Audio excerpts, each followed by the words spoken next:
Hi everyone, my name is Dmitry Esterov, and I am a physician and researcher in the Department of Physical Medicine and Rehabilitation at Mayo Clinic in Rochester, Minnesota.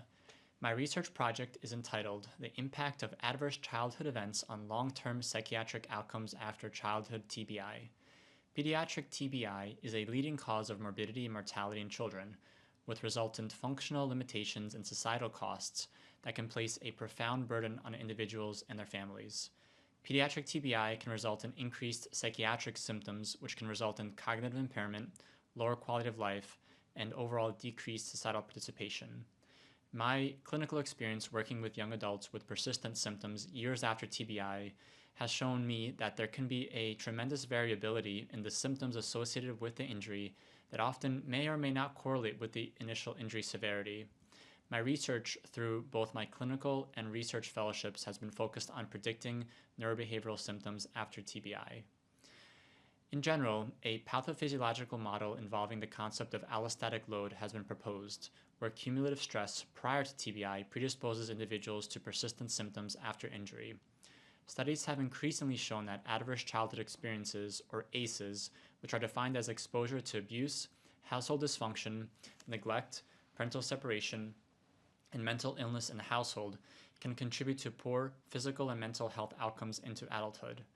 There is a good deal of research demonstrating that pre-injury mental health problems are a risk factor for persistent neurobehavioral symptoms after TBI. However, the impact of ACEs on negative long-term outcomes after childhood TBI is unknown. A recent scoping review concluded that the incidence of TBI is higher in those exposed to ACEs. However, there were no studies found that identified whether individuals with a history of ACEs were at an increased risk for any poor long-term outcomes.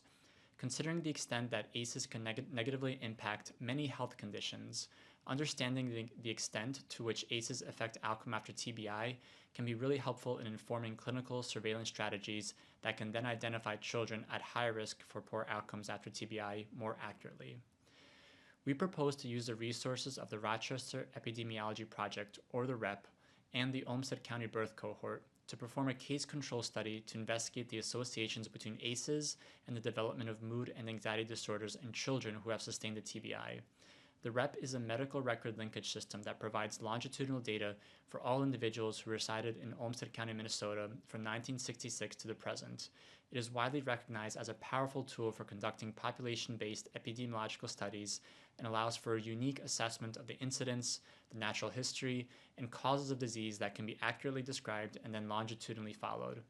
This research proposes the use of a longitudinal population-based birth cohort involving TBI cases under age 10, manually classified by injury severity using a validated TBI classification system developed by our research group, with manual record review to confirm a clinical diagnosis of mood and anxiety disorder, and we will study the associations between ACEs and the development of psychiatric disorders into adulthood.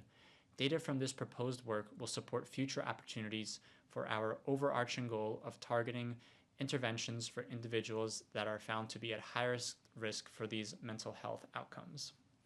Thank you.